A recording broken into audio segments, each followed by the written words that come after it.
Anom arestado, lakip ng isa ka barangay kagawad kag isa ka menor de edad sa buy-bust operation sa distrito sang Arevalo, Iloilo City. Isa ka subject sa operasyon nakapalagyo. Yaring balita nga aton gintutukan.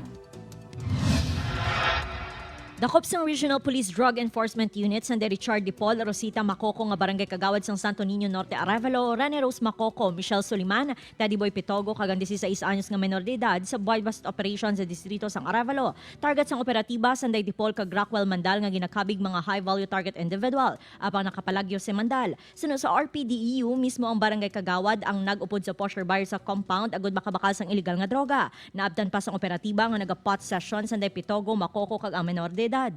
Information nga kita nga nabaton nga including ang barangay kagawad naga-protect kag naga-intraman sa pagbaligya sa illegal nga droga.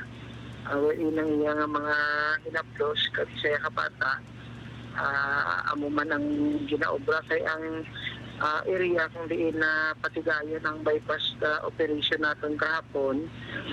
Isa ni siya ka compound, no, do isa ramla sila kakuan. So amo na kahapon ang aton nga target na nadakpan nato ng isa, ang isa nakapalagyo.